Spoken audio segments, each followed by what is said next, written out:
بسم الله الرحمن الرحيم. السلام عليكم ورحمة الله وبركاته. கண்ணியம் நிறைந்த இஸ்லாமிய சகோதரர்களே, தாய்மார்களே, ஏகத்துவ எழுச்சியும் வளர்ச்சியும் என்ற தலைப்பு எனக்கு தரப்பட்டிருக்கிறது. தமிழ்நாட்டிலே இந்த ஏகத்துவம், இந்த ஏகத்துவ சிந்தனை எப்பொழுது தோன்றியது, அது தோன்றுவதற்கு முன்னால் தமிழக முஸ்லிம்களுடைய நிலைகள் என்ன, அது தோன்றியதற்கு பின்னால் தமிழ்நாட்டிலே இஸ்லாமியர்களுக்கு மத்தியிலே ஏற்பட்ட மாற்றங்கள், மறுமலர்ச்சிகள் என்ன, அதனால் இந்த சமுதாயம் அடைந்த பயன்கள் என்ன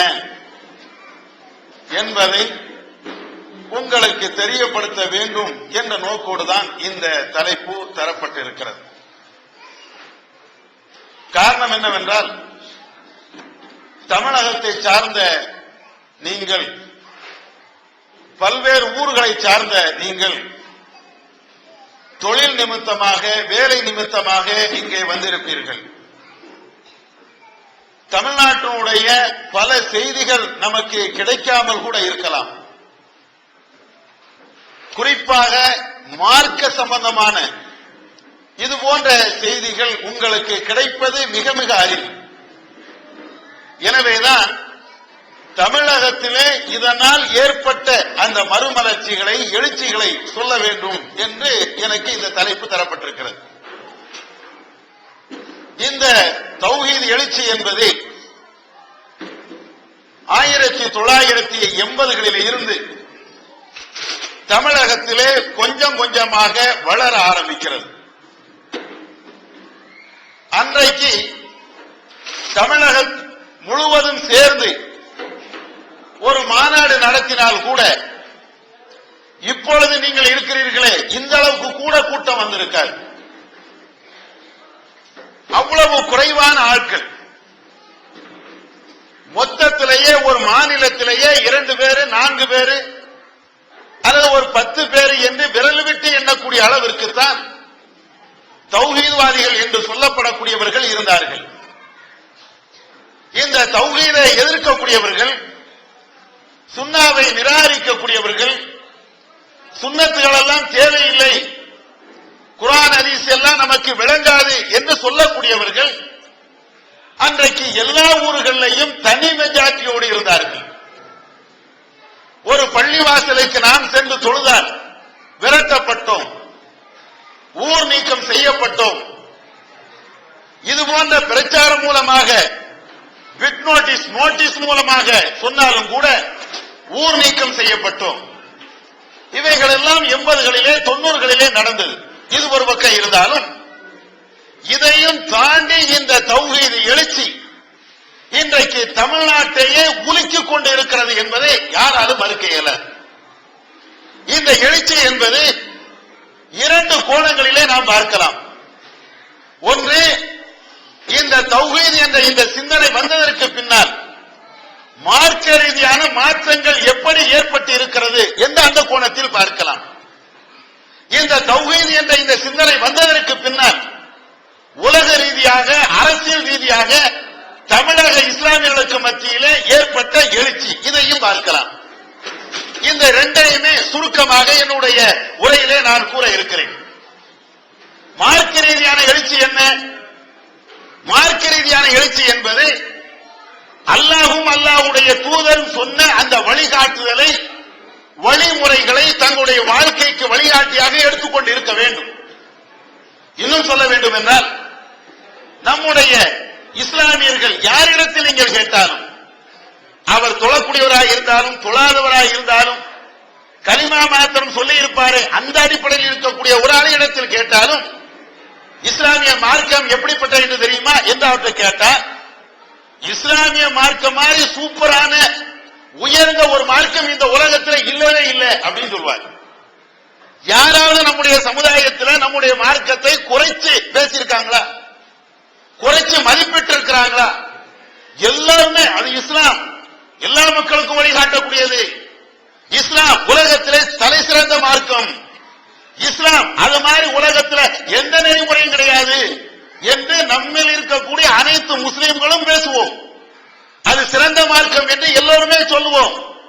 80களுக்கு முன்னர் இவைகள் அனைத்துமே ஒரு முஸ்லிமுடைய வாயிலில் தான் இருந்தது.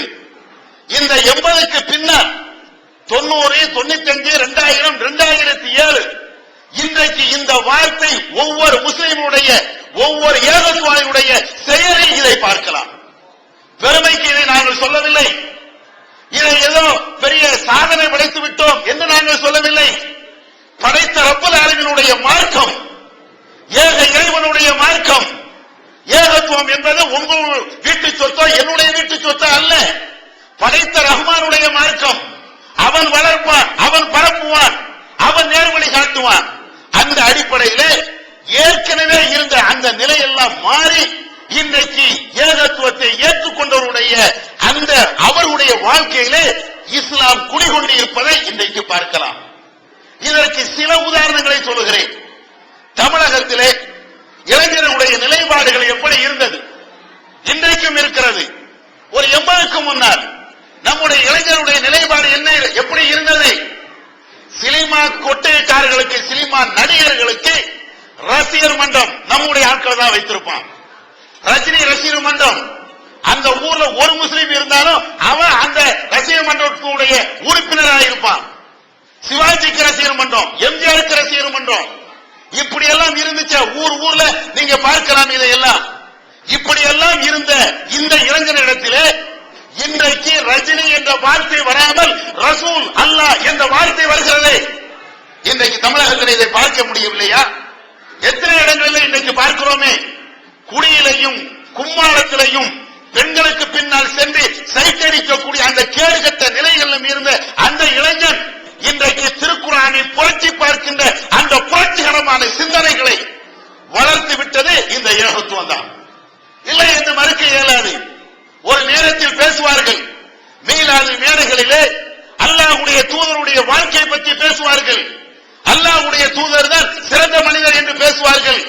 தத்துவார்த்த ரீதியிலே அது சரி என்று எல்லாத்திற்கும் புரியலாம். நடைமுறைப்படுத்தியது யார்? நடைமுறைப்படுத்தியது யார்? ரஜினியுடைய செயலை முடிய வைக்க வேண்டும் என்று தெரிந்த இவன் அல்லாஹ்வுடைய தூதர் காட்டி தந்த அந்த தாடியை என்னுடைய முகத்தில் காட்ட வேண்டும் என்று துடியாக துடித்தானே, துடிக்கிறானே, இன்றைக்கும் துடிக்கிறானே.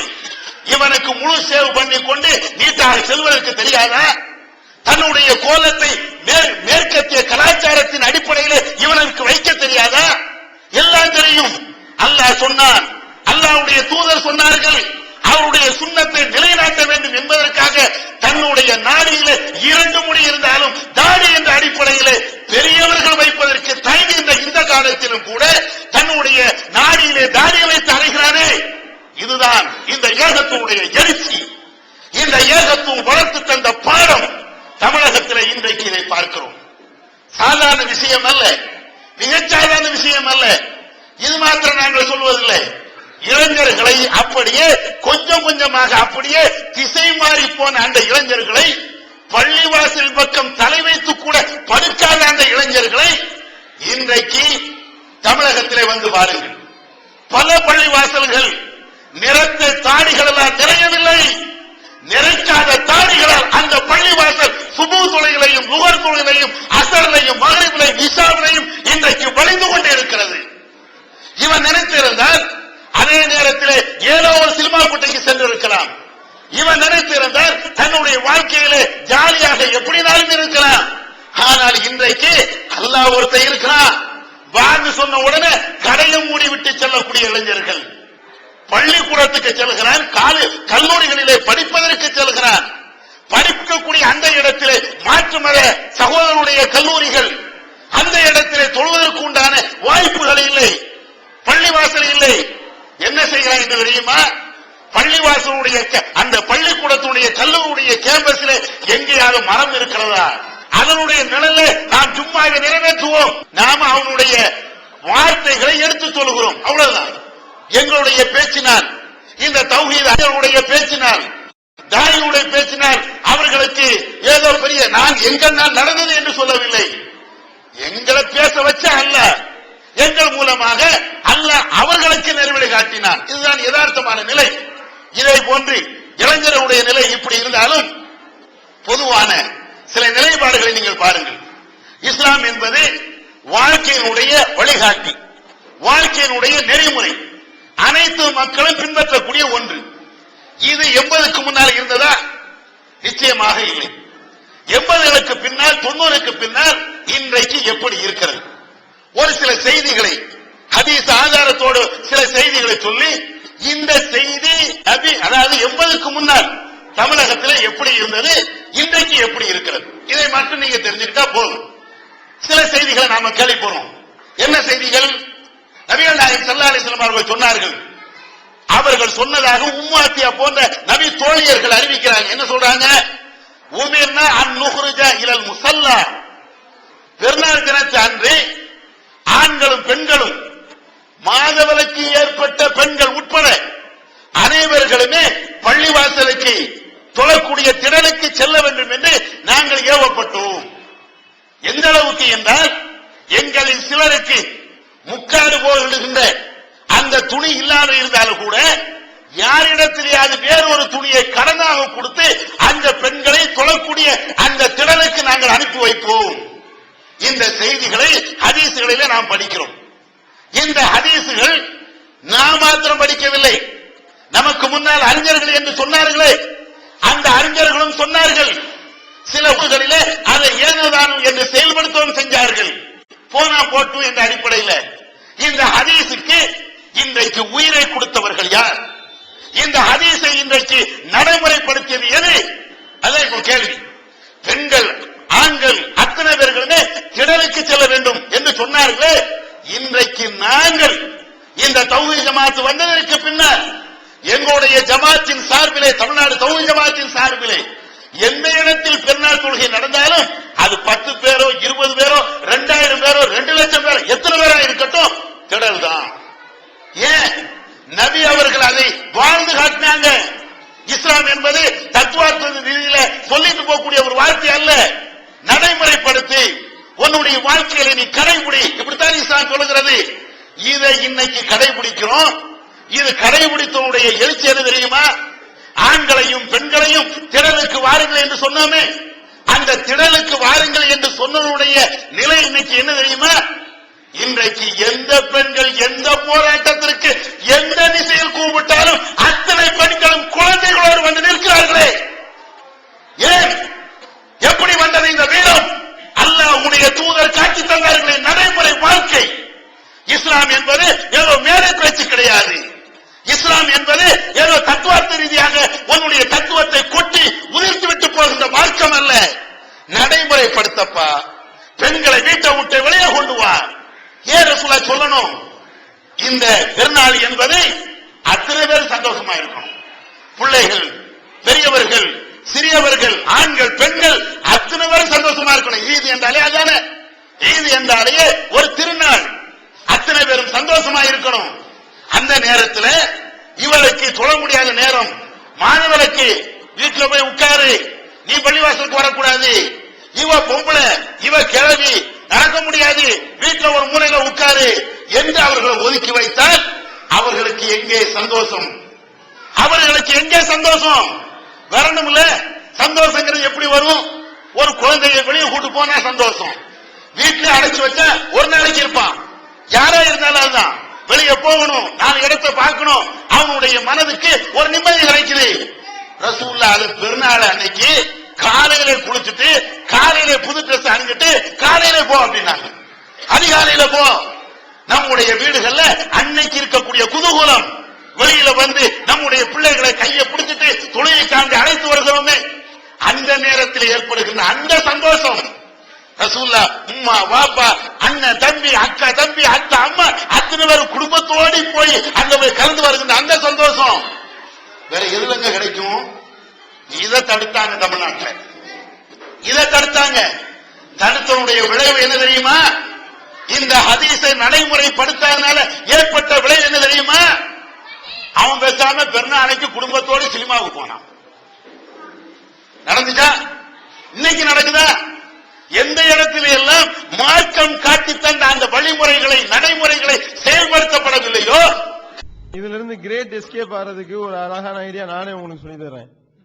அதாவது குருடனாவும் சப்பானியனாவும் மூக்கு பெரியனாவும் கால் உடைந்தனாவும் கை உடைந்தனாவும் கூனனு இது எல்லா குறையும் ஒரே ஆளுக்கு இருக்கும்ல, அவன் வரக்கூடாது அப்படின்னு சொல்லிட்டீங்கன்னா நல்ல ஐடியா. இதுல இருந்து தப்பிச்சிடலாம். நித்திய ஜீவனை அடையக்கூடிய வழி என்னன்னு கேட்டா காட்டி இதுதான் வழிங்கிறீங்க. இதுல நிறைய பொய் இருக்கான்னு கேட்டா ஆமா எங்களுக்கு தெரியுமே, மனித கரங்கள் விளையாடு இருக்கு ஆமா எங்களுக்கு தெரியுமே அப்படிங்கிறீங்க. அடுக்கடுக்கான கேள்வி கணைகளுக்கு அமைதி காத்த பாதிரியார்கள், படிக்க முடியாத பைபிள் வசனங்கள், கிறிஸ்தவர்களை திணற வைத்த விவாதம் ஒரு டிவிடியாக விலை ரூபாய் 30 மட்டுமே, கொரியர் செலவு தனி. கிடைக்கும் இடம் TNTJ வீடியோ விஷன், எண் 30, அரண்மனைக்காரன் தெரு, மண்ணடி, சென்னை 1. செல் 9500168989. வெளிவந்துவிட்டது இஸ்லாம் கூறும் குடும்பவியல் ரமலான் மாதம் தொடர் சொற்பொழிவு 5 டிவிடிகளாக விலை ரூபாய் 150 மட்டுமே, கூரியர் செலவு தனி. கிடைக்கும் இடம் TNTJ வீடியோ விஷன், நம்பர் 30, அரண்மனைக்காரன் தெரு, மண்ணடி, சென்னை 1. அங்கு என்ன ஏற்படுகிறது தெரியுமா? இஸ்லாம் தடுத்த அந்த கேடுகட்ட அந்த கலாச்சாரம் தான் அங்கே வந்து நிற்கிறது. இன்னைக்கு போறானே பொண்டாட்டிய பைக்ல வச்சுக்கிட்டு, என்னப்பா போற, பெருநாள்ல சினிமா பார்க்கணும்ல. கொஞ்சம் இளைஞர்கள் என்ன நினைக்கிறான், பெருநாள் சந்தோஷமா இருக்கும்ல, கொஞ்சம் அப்போடு இருந்தா தானே சந்தோஷம், ஒரு ரம்ம வாங்கி அப்படின்னு போறான்ல. ஏன் நீ தடுத்தால? ஹதீஸ் சொல்லி தந்த அந்த பாயிண்ட் நீ குழி தோண்டி புதைச்சவருடைய விளைவு அவர்கள் தவறான வழிகளுக்கு செல்கின்ற ஒரு நிலை. அல்லாஹ்வுடைய மாபெரும் கிருபையினால் இந்த ஏகத்துவ எழுச்சி வந்ததற்கு பின்னர் ஆண்களும் பெண்களும் சிறுவர்களும் பெரியவர்களும் அத்தனை பேர்களுமே திடலுக்கு வந்து அற்புதமாக தொழுகிறார்கள். தொழுகின்ற அந்த காட்சிகளை அனைத்து தொலைக்காட்சிகளும் அனைத்து பேப்பர்களும் இன்றைக்கு பெரிதாக அதை படம் போட்டு அவங்க பெருநாள் தொழுக அழகா தொழுகிறாங்க. 10,000 பேர் கலந்துக்கிறான், லட்சம் பேர் கலந்துக்கிறான், ஒரு சின்ன அசம்பாயம் இல்ல, வாராங்க தொழுகிறாங்க, சந்தோஷமாக அவங்க ஒரு ஆளை கட்டி அணைத்துக் கொள்றாங்க, அவங்களுக்கு வாழ்த்துக்களை பரிமாறிக் கொள்றாங்க என்ற செய்திகள் தமிழ்நாட்டில் நடக்கும். நீங்க கேள்விப்பட்டிருப்பீங்க, மெட்ராஸ்ல கடற்கரையில மட்டும், வேற எங்க நடந்துச்சு? அது வேற வேற ஆட்கள். இன்றைக்கு ஒவ்வொரு ஊரையும் ஒவ்வொரு கிராமத்திலையும் அல்லாஹ்வுடைய கிருபையினால இது வந்ததுக்கு பின்னால் இதை ஏற்படுத்தி இருக்கணும். அது மாத்திரமல்ல, நபிகள் நாயகம் ஸல்லல்லாஹு அலைஹி வஸல்லம் அவங்க காட்டி தந்த வழிமுறைகள் எப்படி அப்படின்னு நீங்க பாருங்க. இன்னொரு வழிமுறை, இந்த லைலத்துல் கத்ர் இரவு நீங்க எல்லாம் தெரியும், எல்லாரும் கேள்விப்பட்டிருப்போம். என்ன கேள்விப்பட்டிருப்போம்? 1000 மாதங்களை விட சிறந்தது. இப்ப வரக்கூடிய நோன்புல ஒரு பள்ளி விடாம இந்த ஆயத்தை எல்லாருமே படிப்பாங்க. இன்னா அன்ஸல்னாஹு ஃபீ லைலத்துல் கத்ர் வமா அத்ராக மா லைலத்துல் கத்ர் லைலத்துல் கத்ரி கைரும் மின் அல்ஃபி ஷஹர் என்ற இந்த சூரா எல்லாம் படித்து இந்த லைலத்துல் கத்ர் இரவு என்பது சிறப்புக்குரியது, 1000 மாதங்களை விட அது நன்மை தரக்கூடியது, சிறந்தது என்றெல்லாம் இந்த ஆயத்தை எல்லாருமே காதால கேட்டிருப்போம். நடைமுறைப்படுத்தியது யார்? ஆயத்தை எல்லாரும் காதுல கேட்கிற பிரச்சனை இல்லையே. ஆயத்து தத்துவத்துக்கா நடைமுறைக்கா? இந்த ஆயத்துடைய நடைமுறையை தமிழகத்தில் இன்னைக்கு பாருங்க. இந்த ஆயத்தை ரசூலா எப்படி நடைமுறைப்படுத்தினாங்க? லைலத்துல் கத்ர் இரவு என்பது 27 என்ற அந்த ஒரு இரவு அல்லப்பா. லைலத்துல் கத்ர் இரவு என்பது 27 அன்னைக்கு நீ போய் கூடுதிய 10 மணிக்கு மேல, நைட்டு 10 மணிக்கு மேல போறிய, போயிட்டு காலை அதிகாலை ஓடி வீட்டுக்கு வந்து சுபு தொழாம படுத்து தூங்குறிய, நைட் எல்லாம் விடிய விடிய தராவீஹ் தொழுகிறாங்களாம். தராவீங்கிற பேர்ல நைட் எல்லாம் விடிய விடிய தொழுக, காலையில சுபுகு அது ஹலாக்கு, ஃபர்லு ஹலாக்கு, சுன்னத்தில் நிலைநாட்டுதாகலாம். ஏன் இந்த நிலை? இந்த ஆயத்தை அல்லாஹ்வுடைய தூதர் எப்படி நடைமுறைப்படுத்தினார்களோ அப்படி நடைமுறைப்படுத்தல. இந்த ஆயத்துக்கு அல்லாஹ்வுடைய தூதர் என்ன விளக்கம் கொடுத்தாங்களோ அந்த விளக்கம் கொடுக்கல. அதனால வந்த விளைவுகள் 27 சொல்லி அதை குறுகிய ஒரு நாளில் அதை சுருக்கி கொண்டதுனால இவ்வளவு சங்கடம். ரசூலுல்லாஹ் கொடுத்த விளக்கம் என்ன தெரியுமா?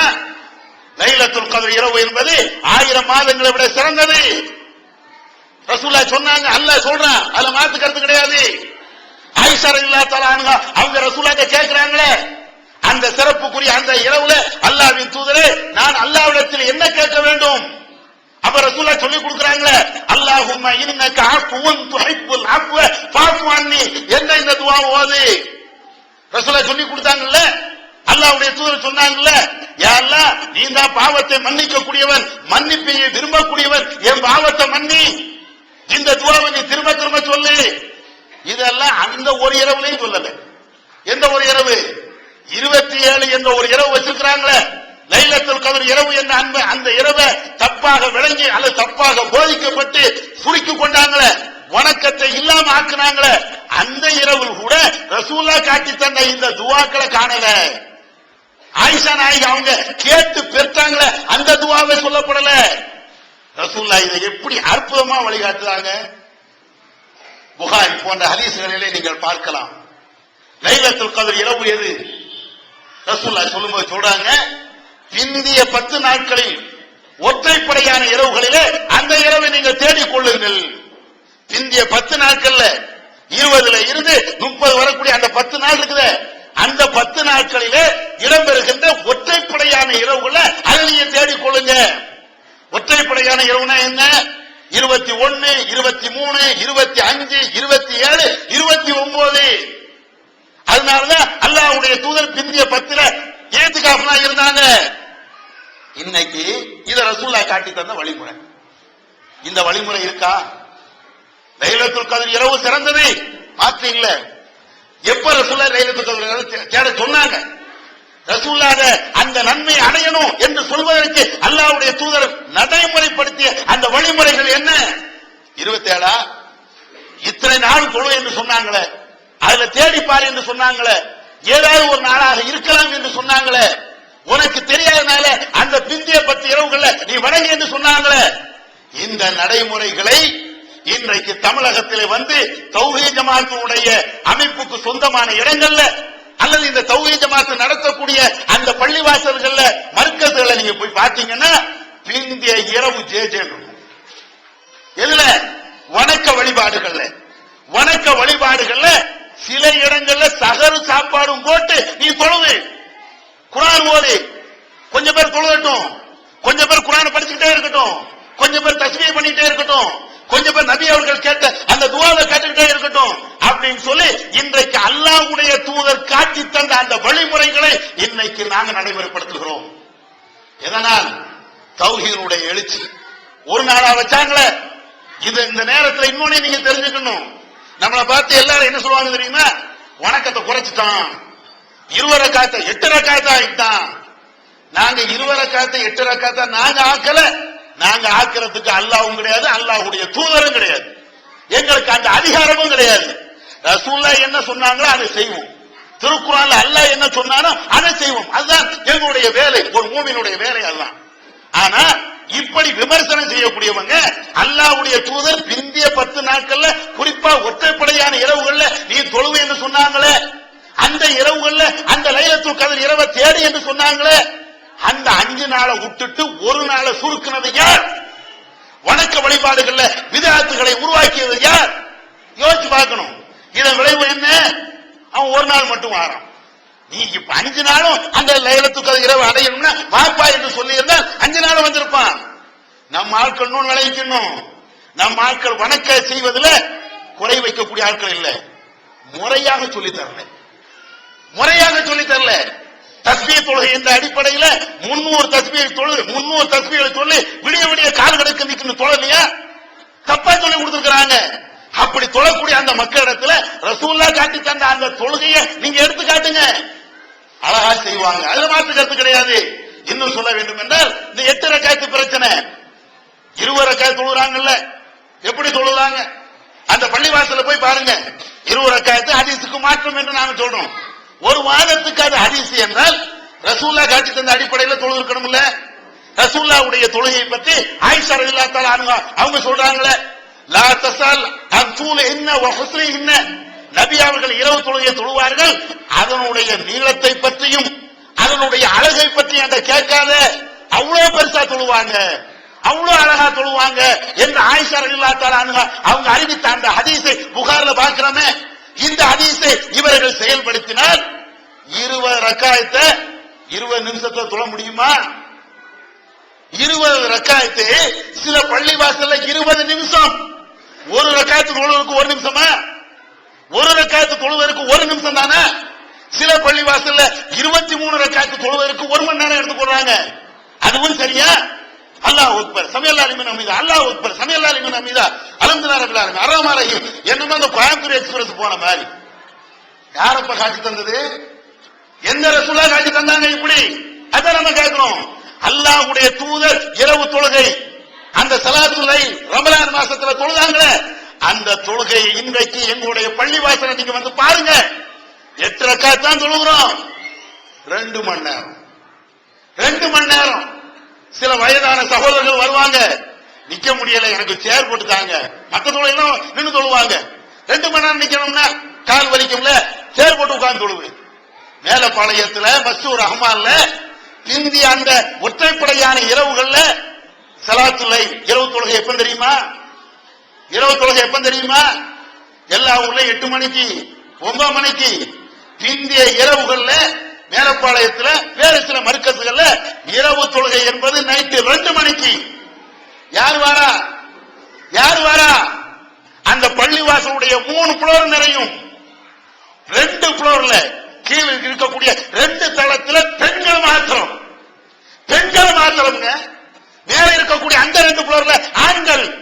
ஆனா 2 மணிக்கு இந்த பெண்ணு தன்னுடைய குழந்தையை தொட்டில் போட்டு ஆட்ட வேண்டிய அந்த குழந்தை பள்ளிவாசல வந்து நின்று 2 மணி நேரமா கால் வலிக்க தொழுகிறாள்.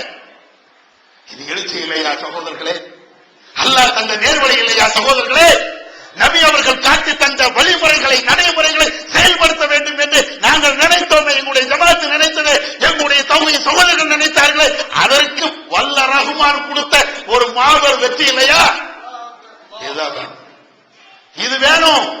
பள்ளிவாசல் நீங்க எடுத்து பாருங்க. ஜும்மா தொழுகைக்கு பெண்களே பள்ளிவாசலுக்கு வரக்கூடாது என்று சொன்னாங்க. பெண்களே பள்ளிவாசலுக்கு வரக்கூடாதுனாங்க. இன்னைக்கும் எங்களுடைய மர்க்கஸ்ல தலைமையகமா இருக்கட்டும், எல்லா இடத்துலயும் இருக்கட்டும், பெண்களுக்கு என்று ஒரு பகுதி இங்கேயெல்லாம் பெண்களுக்கு என்று ஒரு பகுதி. அதுலவா உன்னுடைய மார்க்கத்துக்கு தேவையான எல்லாத்தையும் கேள் என்று நாங்க அதை நடைமுறைப்படுத்துகிறோம். அதை நடைமுறைப்படுத்தாதனாலதான் தர்கா வழிபாடு என்று இன்றைக்கு சன்னாபினமாச்சு. பள்ளிவாசலுக்கு வரவிட்டு இருந்தால், அந்த பெண்கள் பள்ளிவாசலோடு தொடர்பு வைத்திருந்தால் தர்காவை நாடி சென்று இருப்பார்களா? தர்காவை நோக்கி செல்வார்களா? தாயத்து என்றும் தட்டை என்றும் தகடு என்றும் அதில் சன்னாபினமாக சீரழிவார்களா? இல்ல சகோதரர்களே, அவர்களுக்கு ஒரு மார்க்க தேட்டை இருக்குது. மார்க்கத்தின் அடிப்படையில் வணக்க வழிபாடுகள் செய்ய வேண்டும் என்று அவர்கள் விரும்புகிறார்கள். அந்த விருப்பத்தை இஸ்லாம் பூர்த்தி செய்கிறது. நம்முடைய ஆளுங்கள், ஜமாத்து தலைவர்கள் அதற்கு குறுக்க நிற்கிறாங்க. அதனாலதான் குறுக்கு வழியில போய் தர்காவுக்கு போனாங்க.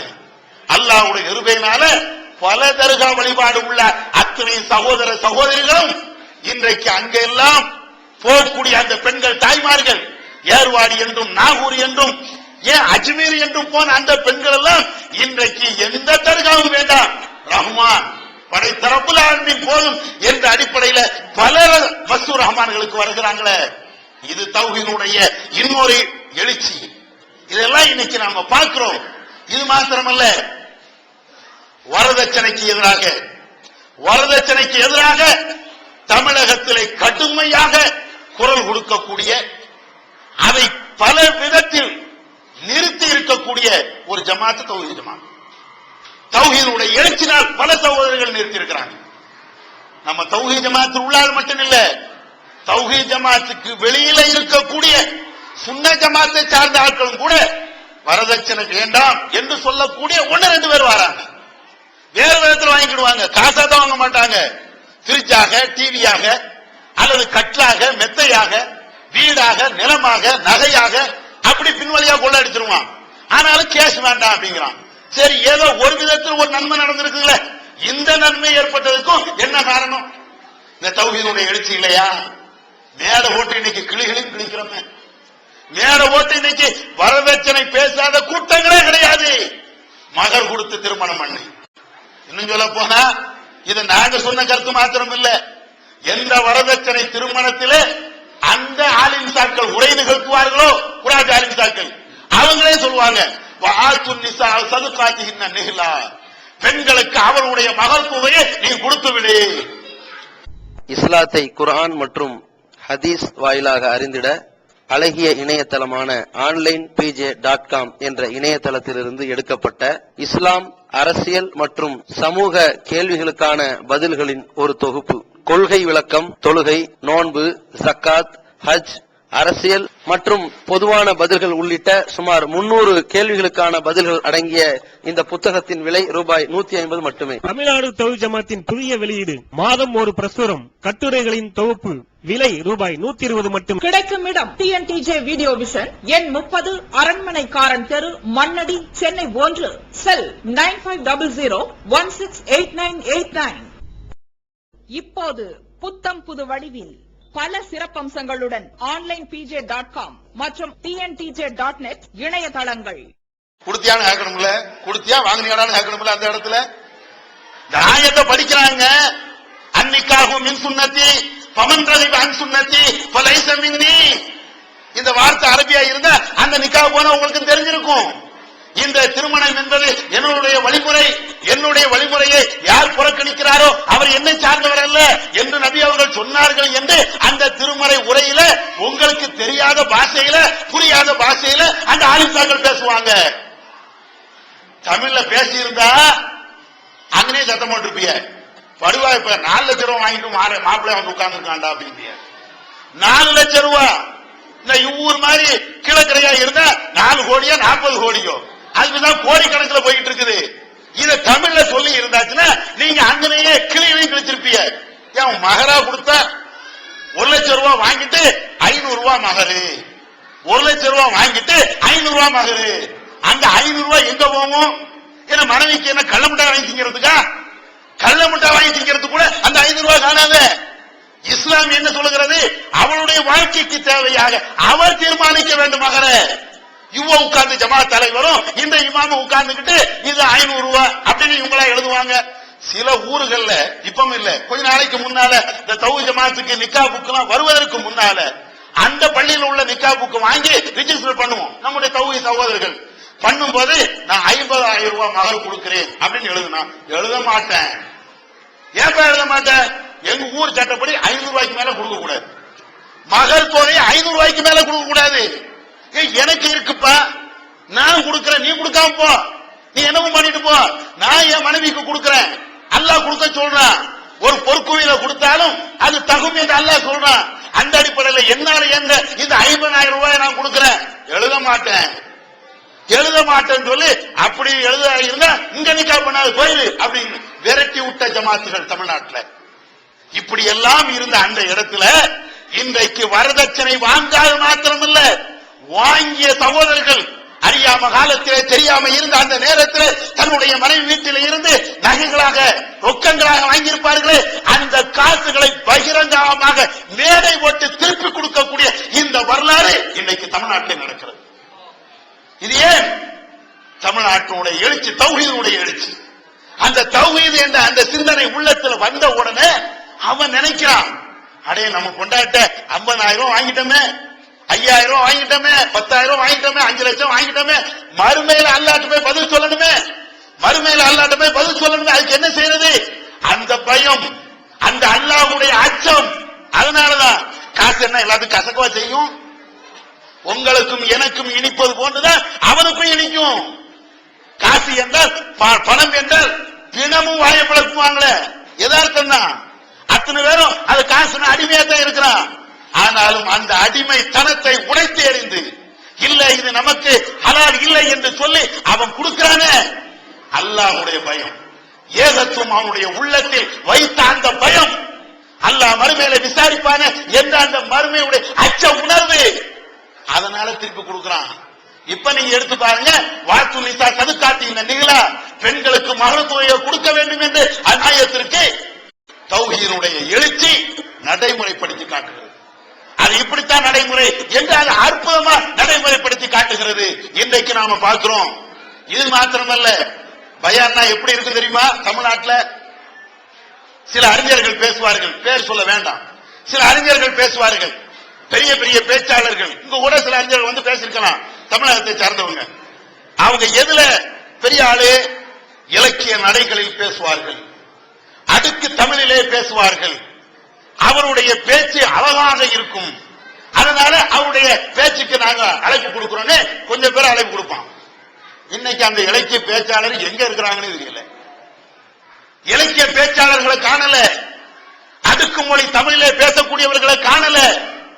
என்ன ஆயிப்போச்சு? அந்த பேச்சுக்கள் எல்லாம் இன்னைக்கு எடுபட்டு போய் குர்ஆன் ஹதீஸை சொல்லக்கூடிய ஒரு நிலை இருக்கிறதா? சுன்னாவை பேசுகின்ற அதுவும் சரியான கோணத்தில், உல்டாவா பேசுகின்றது அல்ல, சுய இஷ்டத்துக்கு கருத்துக்கள் சொல்லுவாங்க அது அல்ல, அல்லது குர்ஆனை சேர்ந்த அடிப்படையில் வளைஞ்சு நெளிஞ்சு அதுவும் கூடும் இதுவும் கூடும் அப்படிங்கிற மாதிரி போவாங்களே அது அல்ல. சுன்னாவை சுன்னா என்ற அடிப்படையிலே என்று அல்லாஹ் சொல்றானே, உமக்கு சொல்லப்பட்டதை நீங்கள் போட்டு உடைப்பீராக என்று அல்லாஹ் சொல்றானே, அந்த அடிப்படையிலே சத்தியத்தை தயவு தாட்சணை இல்லாமல் யாருக்கும் எந்த பயமும் இல்லாமல் படைத்த ரப்புல் ஆலமீனுக்கு மாத்திரமே பயப்படுவோம் என்ற அடிப்படையிலே பேசுகிறார்களே, அந்த அறிஞர்கள் தான் இன்றைக்கு தமிழகத்திலேயே எல்லா இடத்திலையும் போய் பேசலாம். யார் இருந்தாலும் ஒரு உதாரணத்துக்கு சொல்ல போன எங்களை மாதிரி ஆட்கள் போய் பேசுறோம்னா குறைஞ்சபட்சம் கிராமமா இருந்தாலும் ஒரு 200-300 பேர். பிஜே மாதிரி ஆட்கள் வந்து பேசுறான்னு வைங்க 5000-10,000 பேர். அல்லாஹ் வர வைக்கலாம். எப்படி வருது? சில நாடுகள்ல லட்சக்கணக்கான பேர். அவ்வளவு இலங்கைக்கு எல்லாம் போனாரு, அவ்வளவு மக்கள் வந்து நின்னாங்க. ஏன்? சத்தியத்துக்கு தான். பிஜே என்ற தனி மனுஷனுக்கு கிடையாது, அவருடைய நாவுக்கு கிடையாது, அவருடைய தனி மனித போலுக்கும் கிடையாது. அவருடைய வாழ்க்கையிலே அல்லாஹ்வுடைய அந்த குர்ஆனுடைய வசனம் தெரிக்கிறது. அதுக்கு குர்ஆனுடைய வசனம் அது நீங்க பேசினால் வரும், நான் பேசினால் வரும், யார் பேசினால் அல்லாஹ்வுக்குட்பட்ட ஒரு வெற்றி அல்லாஹ் தருவான். இது எல்லாம் இன்றைக்கு தமிழ்நாட்டிலே ஏற்பட்டிருக்கக்கூடிய எழுச்சிகள்ல 1-2. இது மார்க்க ரீதியான எழுச்சிகள்.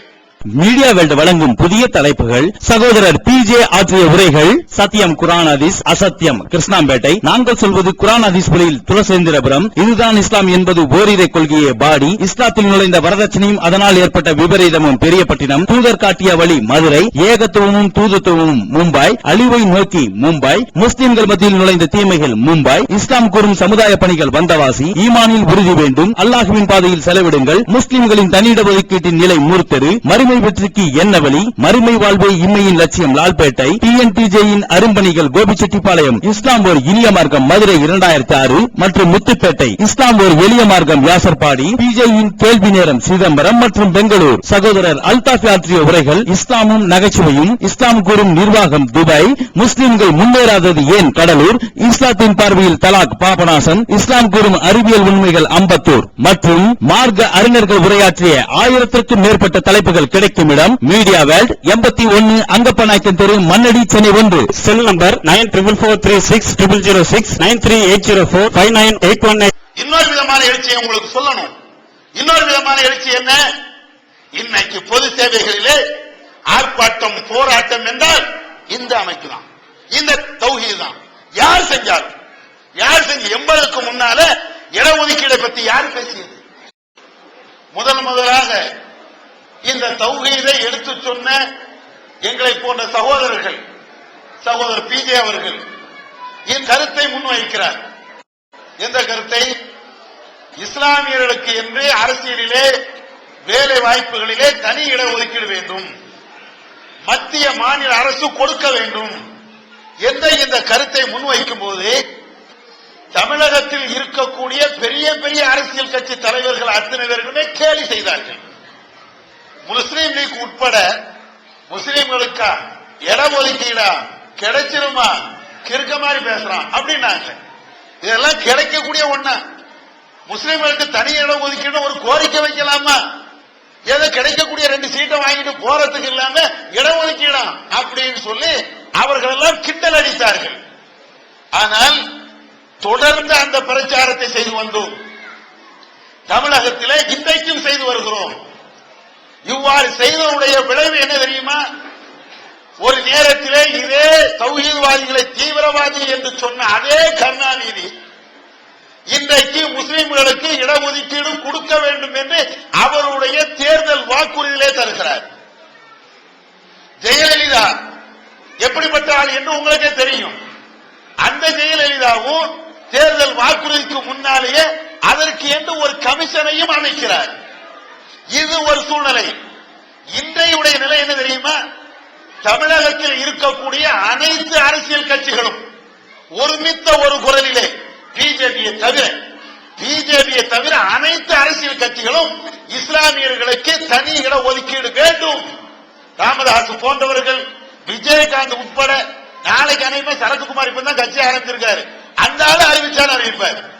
இப்படி எல்லாருமே முஸ்லிம்களுக்கு என்று தனி இட ஒதுக்கீடு தர வேண்டும், அவர்கள் எல்லா விதத்திலையும் பின்தங்கி இருக்கிறார்கள் என்ற இந்த குரலை எல்லாருமே ஒதுக்கிறார்கள். என்ன அர்த்தம்? 80களிலே சொல்லுகின்ற பொழுது கிறுக்க, 90ல சொல்லும் போது இவன் மேதாவி, அதற்கு பின்னால இதெல்லாம் சாத்தியமா என்று பேசப்பட்ட இந்த கருத்துக்கள் முஸ்லிம் தலைவர்கள் இப்படி எல்லாம் பேசினார்களே, இன்றைக்கு அது வேண்டும், அதுதான் வலிமையான இந்தியாவை உருவாக்குவதற்கு சரியான ஒரு பாதை. இஸ்லாமியர்கள் எல்லா விதத்திலையும் பின்தங்கி இருக்கிறார்கள். படித்த இளைஞர்களுக்கு வேலை இல்லை, படிக்காத இளைஞர்களுக்கு படிப்பறிவு சொல்லிக் கொடுப்பதற்கு உரிய கல்விஸ்தானங்கள் எதுவுமே இல்லை.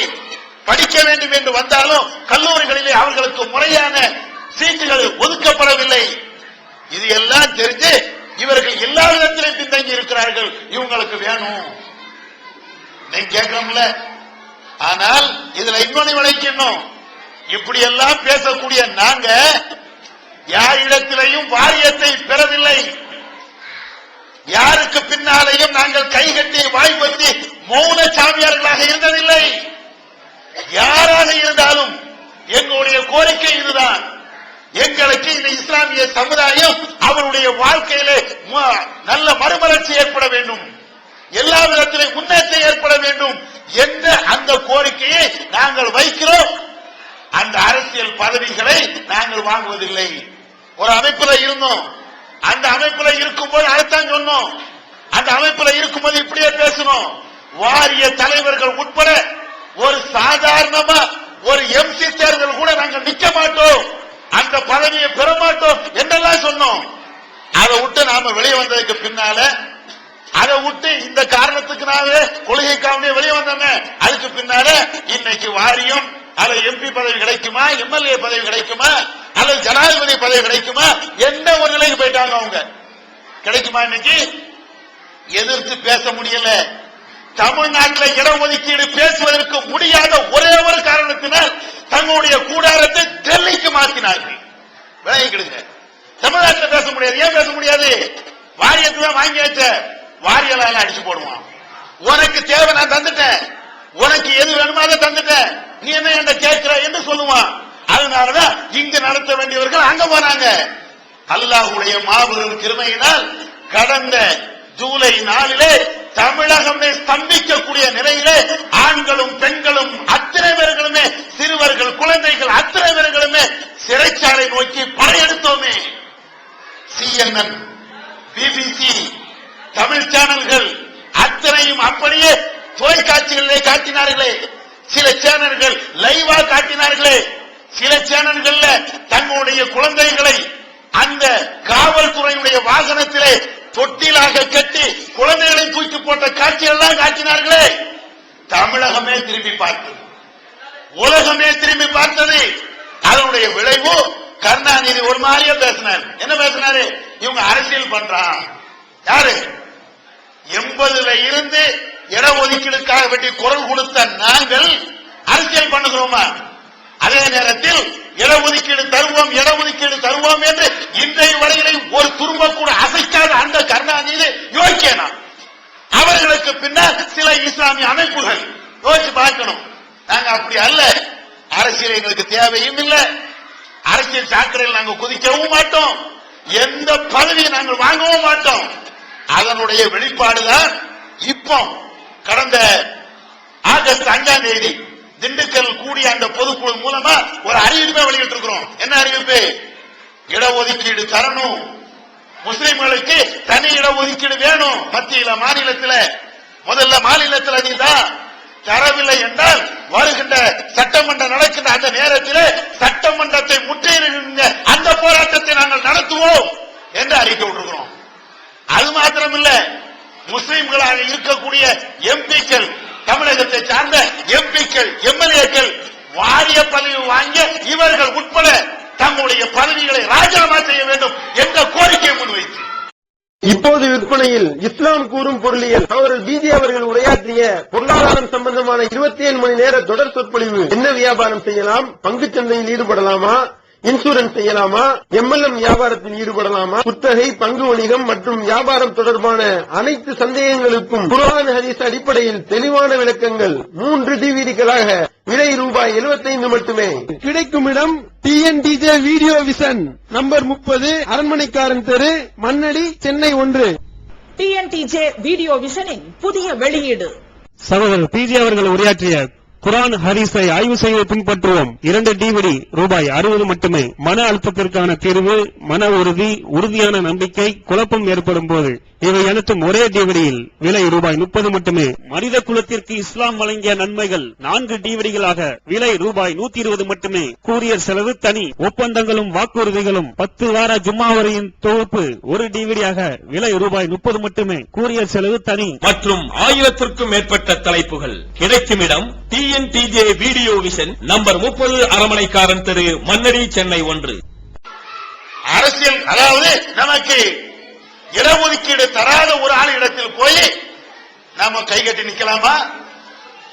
அதை வாங்கி நான் ஏசிக்காரர் போக கூடாது. சமுதாயத்துக்காக பேசக்கூடிய எனக்கு ஏசிக்கார தேவையில்லை. ஒன்ன மாதிரியால் இந்த சமுதாயத்துடைய அடித்தளத்தில் இருக்கக்கூடிய ஒவ்வொருத்தரும் அதுக்கு போகணும். அதுக்கு தான் ஏதோ உங்களை காட்டி இவ்வளவு பெரிய கூட்டம் வருது, அவ்வளவு பெரிய கூட்டம் வருது, எனக்கு அதைத்தான் இதைத்தான் கேட்க கூடாது. அதுக்கு பதிலா என் சமுதாயத்துக்கு கொடு, இங்க இருக்கக்கூடிய இளைஞர்களுக்கு வேலையை கொடு, படிக்காதவர்களுக்கு படிப்பை நீ கொடு. யாராவது 1-2 பேர் அரசியல் வாரன்னு சொன்னாங்க, அவனுக்கு நீ அரசியல் பதவியை கொடுத்துட்டு போ அப்படின்னு சொல்லி இவ்வளவு கோரிக்கையை வைத்து நாங்கள் போராடி கொண்டு இருக்கிறோம். இந்த போராட்டம் அல்லாஹ்வின் கிருபையினால் தமிழ்நாடு தௌஹீத் ஜமாத் நடத்தக்கூடிய அனைத்து போராட்டங்களுமே மாபெரும் வெற்றியை தருகிறது, மாபெரும் வெற்றியை தருகிறது. இதை நீங்க செய்தித்தாள்கள், தொலைக்காட்சிகள், நாங்கள் ஒளிபரப்பக்கூடிய சில காட்சிகள் மூலமாக நீங்கள் விளங்கிக் கொள்ளலாம். இறுதியாக மார்க்க ரீதியாக இந்த எழுச்சி ஏற்பட்டதற்கும் சமுதாயத்திலே அரசியல் ரீதியாக இவ்வளவு பெரிய விழிப்புணர்வுகள் ஏற்பட்டதற்கும் அடிப்படை காரணம் இந்த தௌஹீத். இந்த தௌஹீத் தான் இவ்வளவு பெரிய எழுச்சியையும் வளர்ச்சியையும் ஏற்படுத்தியது என்பதிலே கொஞ்சம் கூட சந்தேகம் கிடையாது. அதே நேரத்தில் இந்த தௌஹீதை வளர்ப்பதற்கு, இந்த எழுச்சியை உருவாக்குவதற்கு இந்த சமுதாயம், இந்த தௌஹீத் சகோதரர்கள் பட்ட பாடு இருக்கிறதே, வாங்கிய குத்துக்கள் இருக்கிறதே, சிந்திய ரத்தங்கள் இருக்கிறதே, 1-2 அல்ல. வரலாறு இன்றைக்கு சில ஆட்களுக்கு செய்திருப்பலாம், நாங்கள் தான் என்று சொல்லலாம். உண்மையான வரலாறு நீங்கள் புரட்டி பாருங்கள். 80களிலே அடி வாங்கியவர்கள் யார்? மதீனா பல்கலைக்கழகத்திலே படித்தவர்களா? அங்கே இருந்து வரக்கூடிய காசுகளை வாங்கிக் கொண்டு இன்றைக்கு நிலங்களும் புலங்களும் வீடுகளும் கட்டி குவித்து வைத்திருக்கிறார்கள் அவர்களா? இந்த தமிழ்நாட்டு மதரசாவிலே, அதுவும் அந்த சுன்னத் ஜமாத் மதரசாவிலே படித்த இந்த அறிவுகள் அவன் வாங்கின அடி, அவன் வாங்கின உத, அவன் வாங்கின இந்த ஊருடைய கண்டனங்கள் எல்லாத்தையும் ஏற்றி பேச்சுக்கள். பிஜே சகோதரர் பிஜே மேலப்பாளையத்தில் வெட்டுப்பட்ட சம்பவம் தெரியுமா? மேலப்பாளையத்தில் அவர் வெட்டுப்பட்ட சம்பவங்கள் உங்களுக்கு தெரியுமா? 92 நினைக்கிறேன். அந்த நேரத்தில் 91 அந்த நேரத்தில் பிஜே என்றால் இன்னைக்கு 1000 பேர் வருவான், 1,00,000 பேர் வருவான. அன்னைக்கு 10 பேர் 15 பேர்.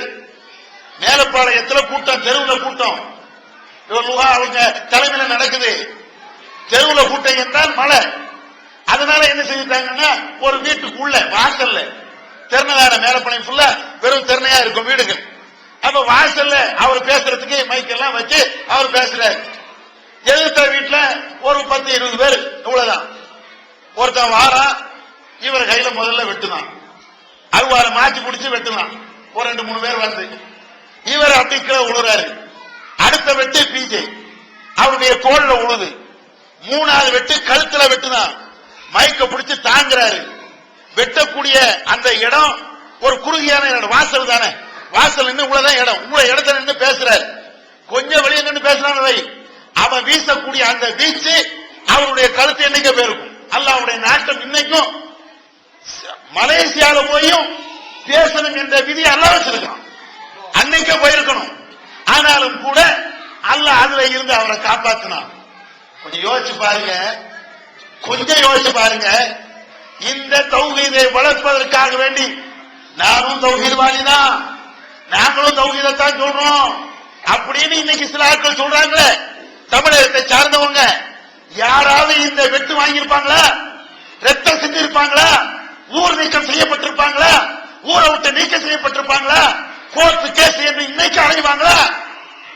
இல்லை சகோதரர்களே, ஏசி கார்ல போறாங்க, ஏசி கார்ல போறாங்க. நான் பொறாமையில சொல்லல, அல்லாஹ் அவர்களுக்கு வசதி கொடுத்தா, வாய்ப்பு கொடுத்திருந்தா போகட்டும். வாய்ப்பு கொடுத்தா யாருனாலும் போகலாம், தப்பு இல்ல, நான் உட்பட போகலாம், தப்பு இல்ல, யாரும் போகட்டும். ஆனால் தௌஹீதுக்காக வேண்டி நீ செய்த தியாகம் என்ன? அதுதான் இப்ப உடைய கேள்வி. நான் இன்னைக்கு வளர்ந்ததுக்கு பின்னால நானும் தௌஹீது நீனும் தௌஹீது, நாம ஒரு அமைப்பா விட்டுட்டு வந்தோமே, அந்த தலைவரும் சொன்னாரு நானும் தௌஹீதானப்பா, எல்லாரும் கேட்டு சிரிச்சானுங்க. நானும் தௌஹீத், நீ எப்படா தௌஹீதான? அன்னையில இருந்து இன்னை வரையும் அது எதுக்கான பேசுற? அவர் எல்லாருமே ஷேக் அப்துல்லா ஜமாலி உட்பட, ஷேக் அப்துல்லா ஜமாலினா தர்காவுல போய் முட்டணும் சொல்றாரு, அவர் சொல்றாரு நான் தான் ஒரிஜினல் தௌஹீத்வாதி அப்படிங்கிற. எங்க போய் சொல்லுங்க, இந்த எழுச்சியை பார்த்துட்டு முதல்ல அடி வாங்கும் போது நஜாத் என்ற வார்த்தையை சொன்னாலே பாவம் என்று நினைத்தார்கள். 80கள்ல 90கள்ல நஜாத் என்று சொன்ன அடி, நஜாத் என்ற வார்த்தையை பேசுவதற்கே தயக்கம். இன்னைக்கு அப்படி இல்ல, நானும் நஜாத்துக்காரன் தான், நானும் தௌஹீத்வாதி தான் என்று பேசுகிறாங்க. ஆனால் இவைகள் அத்தனைக்குமே அன்றைக்கு ஏற்பட்ட அந்த அடி, அந்த உத, அந்த தியாகங்கள் ஒன்னு ரெண்டு இல்ல. அதை பத்தி பேசனா மணிக்கணக்கில் நாங்க பேசுவோம். அதனுடைய கடைசி நிலைதான் இன்னைக்கும் மலேசியால போய் பிஜே அரசு ஆனாரு. ஆவார், நாங்களும் கைது ஆவோம். எங்களையும் 4 பேர் வெட்டினாலும் ஏகத்துவத்திற்காக வேண்டி இந்த மண்ணிலே உயிரை விடுவதற்கும் தயார். அதுல எல்லாம் சோழ போக மாட்டோம், அதுக்கெல்லாம் பயந்துட்டா நாங்க ஓடவும் மாட்டோம்.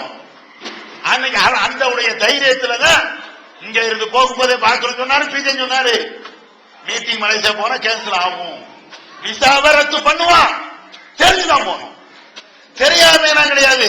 சில ஆட்கள் சொல்றான் முட்டாள்தனமா போயிட்டாரு, யாரு ஒரு 2 பேரும் முட்டாளா போயிட்டாங்க. ஏகத்துவம்னா என்ன பட்டு கம்பளமா வைப்பான்? ஏகத்துவம்னா பட்டு கம்பளமா?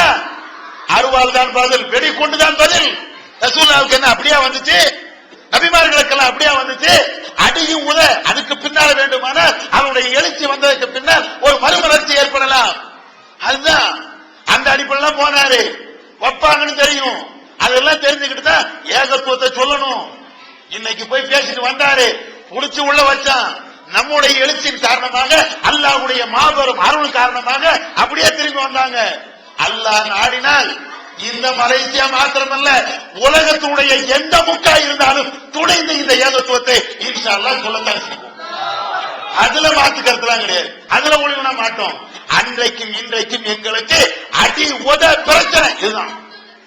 எங்கேயும் இன்னைக்கு சந்திக்கிறோம், இன்னைக்கு சந்திச்சுட்டு தான் இருக்கிறோம், சந்திக்காம இல்லை. அதனால இவ்வளவு பெரிய எழுச்சிக்கும் இவ்வளவு பெரிய வளர்ச்சிக்கும் ஒரு தியாகம் இருக்கணும். நபிகள் நாயகம் ஸல்லல்லாஹு அலைஹி வஸல்லம் அவர்கள் சொன்னார்கள், பத அல் இஸ்லாமு கரீபா வஸயஊது கமா பத தூபா லில் குரபா. இஸ்லாம் என்பது புதுமையாகத்தான் வந்தது, ஒரு நேரம் வரும் அந்த இஸ்லாம் என்பது புதுமையாகத்தான் மக்களிடத்தில் வரும். அந்த நேரத்தில் அந்த புதுமையான அந்த ஏகத்துவத்தை சொல்லக்கூடிய அந்த மக்களுக்கு சுப செய்தி உண்டாகட்டும், நன்மாராயம் உண்டாகட்டும் என்று நபி அவர்கள் சொன்னார்கள். அவர்கள் செய்த அந்த துவா இருக்குதே, இந்த இஸ்லாம் இந்த தௌஹீத் புதுமையாத்தான் வந்துச்சு. இப்ப எழுச்சி இன்னொரு காலம் வரும், அப்ப புதுமையாத்தான் வரும். அந்த நேரத்தில் அந்த புதுமையை பேசக்கூடியவர்களுக்கு என்னுடைய வாழ்த்துக்கள், என்னுடைய துவா என்று ரசூலுல்லாஹ் செஞ்சாங்களே, அந்த துவா ரசூலுல்லாஹ் செஞ்ச அந்த துவா, ரசூலுல்லாஹ் அந்த வாழ்த்தி அந்த வாழ்த்துக்களை இன்றைக்கு எங்கள் கண் முன்னால் பார்க்கிறோம். அல்லாஹ் அதுக்கு அருள் செய்து கொண்டு இருக்கிறான். சோதனையும் தருவான், சந்தோஷத்தையும் தருவான். அதான் அல்லாஹ் ரெண்டையும் தான் தருவான். வெறுமனே சந்தோஷத்தை மட்டும் தந்துட்டே இருக்க மாட்டான், சோதனை மட்டும் தந்துட்டே இருக்க மாட்டான், மாறி மாறி ரெண்டையும் தான் தருவான். அந்த நிலையை அல்லாஹ்வுடைய கிருபையினால் இன்றைக்கு தௌஹீத் ஜமாத் பெற்று இருக்கிறது. இந்த நிலை எதுக்கு உங்கள்கிட்ட நாங்க சொல்றோம்னா, ஏகத்துவம் என்ற ஒண்ணு இருந்தா தான் இவ்வளவு பெரிய எழுச்சியை பார்க்க முடியும். வெறுமனே நாங்க ஆட்சி பிடிக்க போறோம் அப்படின்னு சொல்லி ஏகத்துவத்தை விட்டுட்டு போனா பிடிக்க இயலாது. ஏகத்துவத்தை சொல்லுங்க, அல்லாஹ் ஆட்சியை தருவான். ஏகத்துவத்தை சொல்லுங்க, அல்லாஹ் தைரியத்தை தருவான். ஏகத்துவத்தை சொல்லுங்க, அல்லாஹ் மறுமலர்ச்சியை தருவான். ஏகத்துவத்தை சொல்லுங்க, அல்லாஹ் எல்லா விதமான வாய்ப்புகளையும் தருவான். அந்த அடிப்படையில தமிழ்நாட்டில் இவ்வளவு பணிகளையும் செய்கிறோம். அதே போல இந்த கர்நாடகத்திலையும் உலகம் முழுவதும் இந்த ஏகத்துவம் போய் சேரணும். கடவுள் ஒருத்தன் தான், அல்லாஹ் ஒருத்தன் தான். தர்கா வழிபாடு இல்லை, சந்தனக்கூடு இல்லை, மூழுது இல்லை, பாத்தியா இல்லை, குத்துபியத்தி இல்லை, ராத்திபி இல்லை, தகடு இல்லை, தாயத்தி இல்லை. இது போன்ற எல்லா சிறுக்குகளும் நரகத்துக்கு கொண்டு செல்லும் என்ற அந்த கொள்கையை நீங்களும் சொல்ல வேண்டும் என்பதற்காக இங்கே இந்த நிகழ்ச்சி நாங்கள் உங்களிடத்தில் சொல்லிக் கொண்டிருக்கிறோம். வல்ல அல்லாஹ் அந்த ஏகத்துவத்திலே என்னையும் உங்களையும் உலக முஸ்லிம்கள் அனைவர்களையும் அதிலே மரணிக்க செய்வானாக. வாஹிதாவான் அல்ஹம்துலில்லாஹி ரப்பில் ஆலமீன். அஸ்ஸலாமு அலைக்கும் வரஹ்மத்துல்லாஹி வபரகாத்துஹு. தமிழ்நாடு தௌஹீத் ஜமாஅத்தின் ஆதரவற்றோர் இல்லம் இறைவனுக்கு செய்ய வேண்டிய கடமைகளுக்கு அடுத்தபடியாக பெற்றோரை பேணுவது பற்றி இஸ்லாம் அதிகமாக வலியுறுத்துகிறது. பெற்றோரை பேணாதவர்கள் மறுமையில் வெற்றி பெற முடியாது என்று இஸ்லாம் அறிவுறுத்துகிறது. ஆயினும் இஸ்லாத்தின் இந்த கட்டளையை சில முஸ்லிம்கள் அலட்சியம் செய்து பெற்றோரை வீட்டை விட்டு விரட்டுகின்றனர், பெற்றோரை பிச்சைக்காரர்களாக மாற்றுகின்றனர். இந்த அவல நிலைக்கு பரிகாரம் காணும் வகையில் முதியோர் ஆதரவு இல்லத்தை தமிழ்நாடு தௌஹீத் ஜமாஅத் நடத்துகிறது. தாயன்புடன் உணவு, உடை, மருத்துவம் உள்ளிட்ட 24 மணி நேரமும் செவிலியருடன் கூடிய பராமரிப்பு மற்றும் தனி ஆம்புலன்ஸ் வசதி இவை அனைத்தும் முற்றிலும் இலவசமாக செய்து தரப்படுகிறது. அனாதைகளை அரவணைப்பவரும் நானும் சொர்க்கத்தில் இணைந்திருப்போம் என்ற நபிகள் நாயகம் ஸல்லல்லாஹு அலைஹி வஸல்லம் அவர்களின் அமுத மொழியை ஏற்று அனாதைகளை அரவணைக்கும் இல்லமும் தமிழ்நாடு தௌஹீத் ஜமாஅத் நடத்தி வருகிறது. இப்பணியை தொடர்ந்து செய்திட உங்கள் நன்கொடைகளையும் ஜகாத்தையும் தாராளமாக வாரி வழங்குமாறு கேட்டுக்கொள்கிறோம். உங்களது நன்கொடைகளை டிடியாகவோ செக்காகவோ மணி ஆர்டராகவோ அனுப்பலாம். டிடி அனுப்புபவர்கள் தமிழ்நாடு தௌஹீத் ஜமாஅத் வங்கி கணக்கு எண் 7882748227 இந்தியன் வங்கி மண்ணடி கிளை என்ற பெயரில் எடுத்து அனுப்ப வேண்டிய முகவரி தமிழ்நாடு தௌஹீத் ஜமாஅத் மாநில தலைமையகம் 30 அரண்மனைக்காரன் தெரு, மண்ணடி, சென்னை 1. போன் 044252152226. Allah